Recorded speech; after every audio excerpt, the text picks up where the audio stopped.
Tonight on ELN Local News. The race to 2020. We take a look at the local and national elections ahead of Super Tuesday. Spring allergies. As the weather warms, we have some tips for combating the coming pollen. And Women's History Month. How some men are trying to promote gender equality. All that and more. ELN Local News starts right now. Live from the Jane and Brian Williams studio at ELN University School of Communications, you're watching ELN Local News. Good evening and thanks for joining us. I'm Maeve Ashbrook. And I'm Brian Ray. ELN University is launching a new website with information regarding COVID-19 or the coronavirus. According to a release by Vice President for Student Life, John Dooley, campus operations are not set to change in the foreseeable future. As of now, there are no reported cases of COVID-19 in North Carolina, but Dooley says the administration is planning for the possibility that campus could be affected. ELN will continue to monitor this story on our website, elonnewsnetwork.com. As our neighbors to the south voted in the South Carolina Democratic primary, former Vice President Joe Biden, who eventually won with over 48% of the vote, held a rally at St. Augustine University in Raleigh just days before North Carolina voters make their decision at the ballot box come tomorrow, Super Tuesday. Tuesday, we have a chance to change and set a new path. You literally, here in North Carolina, you hold in your hands the power to determine the next Democratic nominee. That's not hyperbole, it's a fact. You can determine who the next nominee is. You can go out and cast your vote as pointed out today, but today, when you leave here, if you haven't voted, go vote. Look, I'm here, heart and soul to earn every one of your votes. North Carolina stands with us on Tuesday. A new statewide poll released today from High Point University has Joe Biden at 14%, behind Vermont Senator Bernie Sanders and former New York City Mayor Mike Bloomberg. You know, like many of you, I've lost a lot in my life. Some of you have lost a lot more than I have. But I tell you what, and I've lived through some moments of crisis in my life with my family. But I'll be damned if I'm going to lose my country to this man at all. Senator Amy Klobuchar and former mayor of South Bend, Indiana, Pete Buttigieg, are expected to endorse Biden at his Dallas rally tonight, following their departures from the 2020 presidential race. Along with Klobuchar, Buttigieg officially dropped out just days before Super Tuesday.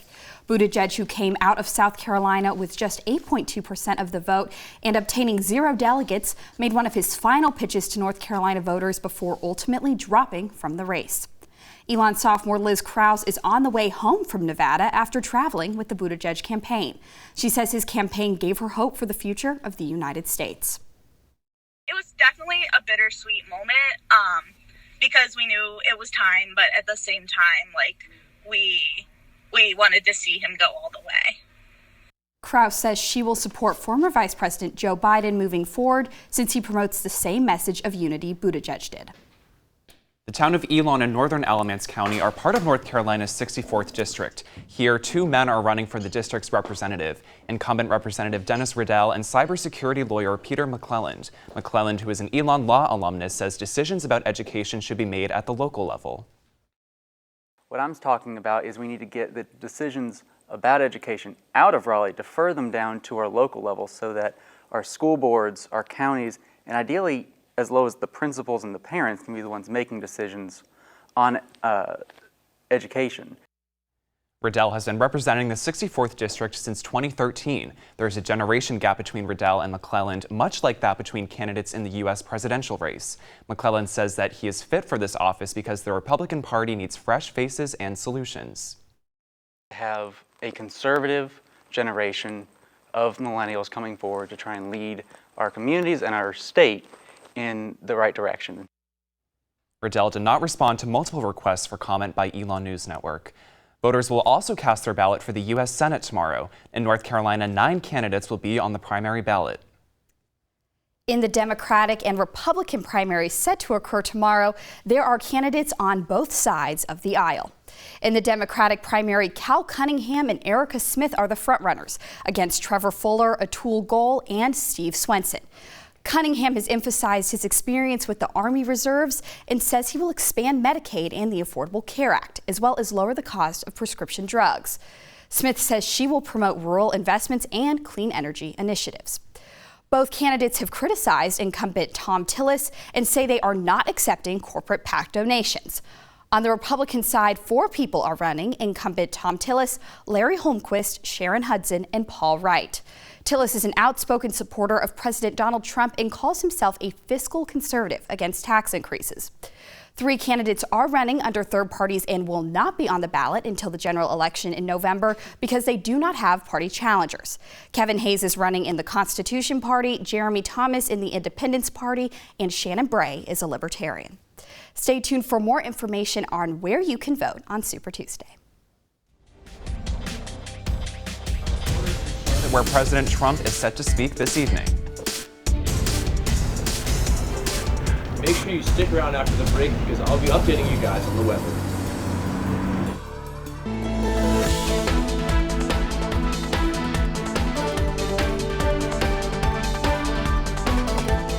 With so many offices up for election on Super Tuesday, it can be hard to keep up. Here's what some ELN students have to say. Take a look. Wait, does this have to do with like the ELN election or the real election? No, not on Super Tuesday. You know, when it matters, I'll vote, you know, come the real election, yeah. Just because since I don't really live here like all the time, I feel like I should vote at home. Yes, I am voting on Tuesday. Are you voting here or at home? I'm voting at home. No. How come? I'm out of state. I didn't do the absentee ballot. Because my vote, not really in the Democratic primary, but overall in the general election, my vote will carry more weight in Pennsylvania. Tomorrow, the votes for SGA will be counted and the winning candidates will be announced at 6 p.m. tomorrow. Voting closes tomorrow at 5 p.m. If you still need to vote, a link was sent to your ELN email today. If you're voting in the primaries tomorrow, there are 3 polling locations close to Elon University. One at the First Baptist Church of Elon, one at the Beth Schmidt Park Community Center, and one at the Antioch Community Church. To find your nearest polling location, visit the Alamance County Board of Elections website. While voters are heading out to cast their primary ballots tomorrow, looking back at the 2016 presidential primary, Alamance County in the state of North Carolina cast their ballots blue. Alamance County voted in favor of Secretary Hillary Clinton with 53.8% of the votes. Clinton won the state with 54.5% of the votes and received 60 delegates.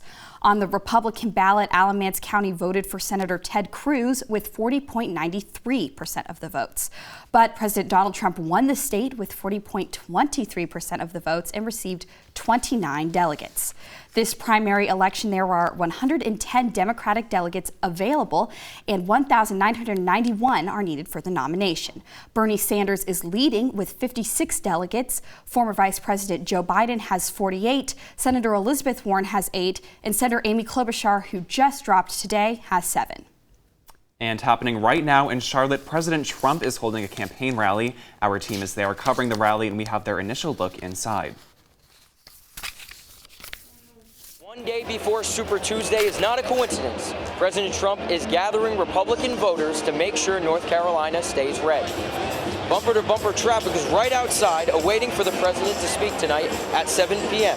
The energy is pretty high, and we have an interview with the president's national press secretary on the campaign trail. Complete coverage of the rally will be on our website tonight at elonnewsnetwork.com/politics.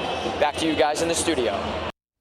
For more coverage on the Trump rally and other presidential rallies in North Carolina, make sure to check out the politics section of our website, elonnewsnetwork.com.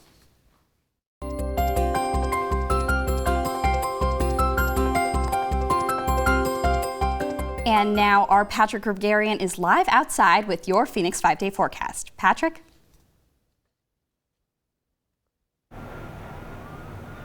I'm out here at the Citroen Plaza, and right now it is pretty windy. The temperature is around 62 degrees, and it's expected to drop into the 50s tonight after the sun sets. Now I have your Phoenix 5-day forecast. For most of the week, we're expecting some pretty mild temperatures and clouds. When you're heading out tomorrow, make sure to grab an umbrella because it will be raining. We're also going to see more rain on Thursday and some wind as we head into the weekend. We'll be springing forward 1 hour this weekend, and as we're welcoming fellows, the sun will be peeking out. However, with that sun peeking out, the temperature is expected to drop. We're going to have lows of around 20 to 30 degrees on Saturday and Sunday and highs into the 50s.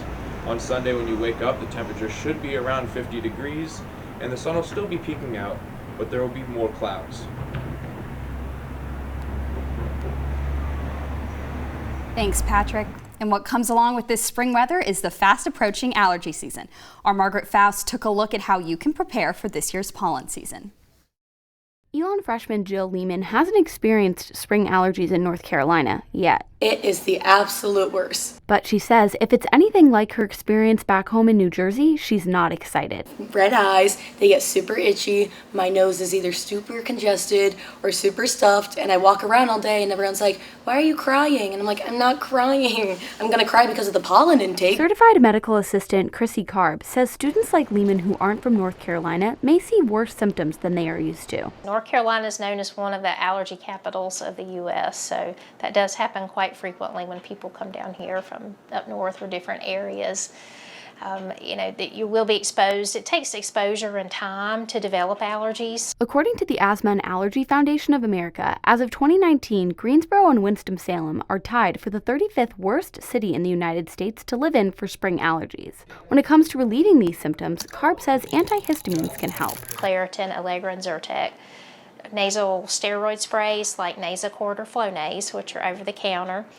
You can also be treated with prescription antihistamine nose sprays like Patanase or Astelin. And Lehman says she stands behind Claritin. Claritin D, that is my Lord Savior. If over-the-counter medicines aren't working, Karb says you can get tested and to try allergy shots or drops. Margaret Faust, ELN Local News.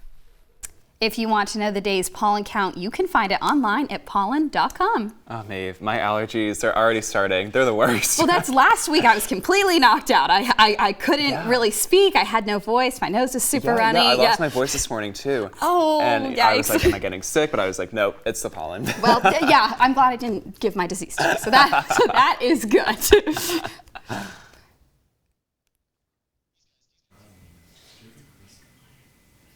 Coming up, a sneak peek into this week's pendulum. You're watching ELN Local News. And now with a look ahead at this week's issue of The Pendulum, we have Olivia Parks. Olivia? I'm here in the newsroom joined by the design team and the copy team as we're working hard to finish the final touches on this week's pendulum. This week's paper will feature a special section about all things you need to know about spring sports at ELN, from everything from tennis to golf. It'll also feature the first story from a new special series about the ELN Student Store, as well as information about the students who are returning home from abroad because of the coronavirus. In addition, it will also feature an opinions piece about Women's History Month. The Pendulum comes out every Wednesday, so be sure to pick up your copy of the latest edition. Back to you in the studio. Thanks, Olivia. And here to talk about her editorial in this week's Pendulum is Lizzie Weber. Lizzie is studying history and political science and has academic experience in the field of women's history. Lizzie, thanks for joining us. Thank you. So what is your editorial about? My editorial is about ELN's recognition of Women's History Month and what they're doing in terms of that and how the recognition needs to grow in terms of awareness. Cool. Yeah, and so how did your ELN education and all of these years here make you knowledgeable on this topic? Yeah, so I've had a really great opportunity to get to know so many of the wonderful faculty and staff at ELN, and I've actually been able to take a women's history class at ELN, and I'm currently doing research in women's history as well, so I've been able to grow that academic history as well, and I've also been able to engage in terms of political science too, through women's history classes with that, and classes on women's politics. Great. What makes you so passionate about this? I really care about the place of women in society currently, and I think that history really, really informs that. And it sets us up to understand where women are today if we understand the history of women in the past as well. Great. Thank you so much for joining us. Thank you. If you want to read Lizzie's editorial, be sure to pick up a copy of The Pendulum this Wednesday. And the ELN community is also raising awareness about gender equity. The Gender LGBTQIA Center, the Interfraternity Council, and the Student Government Association put on the Men's Leadership for Gender Equity Conference this weekend.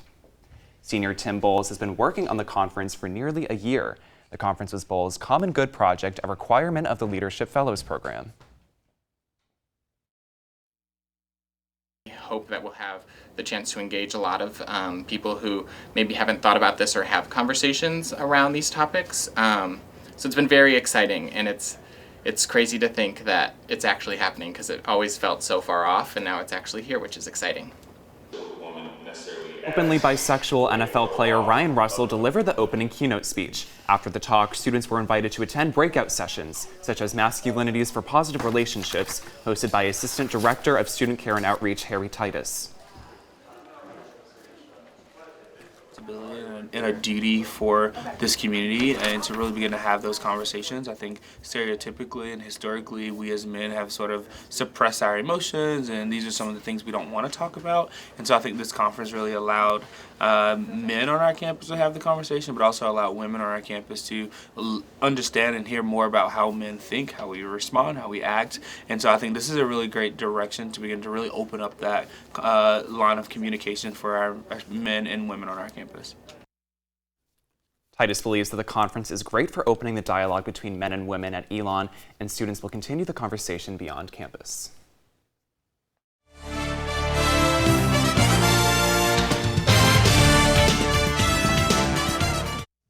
Another week in Elon sports has come and gone, the majority of those sports playing away this weekend. On the baseball diamond, the Phoenix were swept by Indiana State University. It will have 2 weekday games against Liberty University on Tuesday and Carolina A&T State University Wednesday, and will then be back home for another weekend series against University of Illinois. Elon women's tennis hasn't lost a match in a month. The 8-match win streak is the second longest in Elon CAA history. In 2016, the team won 9 straight matches. The Phoenix have won half of those matches without losing a point to its opponent.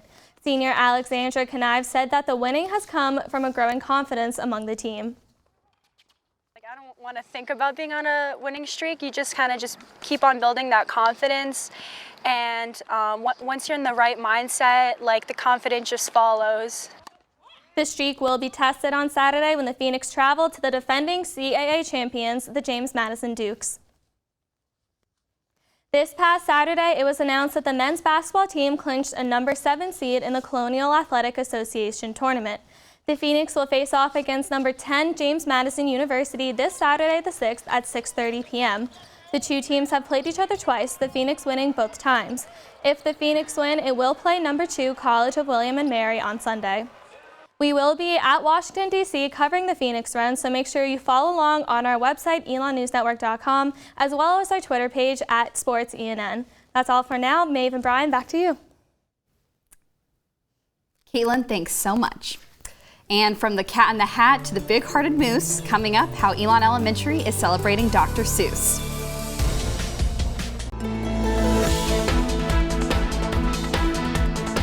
It's National Read Across America Day today, and also the birthday of beloved author Dr. Seuss. Our Grace Morris went to Elon Elementary to find out how they are celebrating. A special day is here. I've always loved his books. A day that is full of cheer. The one that I loved the most was Green Eggs and Ham. Today is the birthday of Dr. Seuss. Dr. Seuss was born in 1904, but his 87 years of life were no bore. Over the years, he wrote quite a lot, 109 books that were all bought.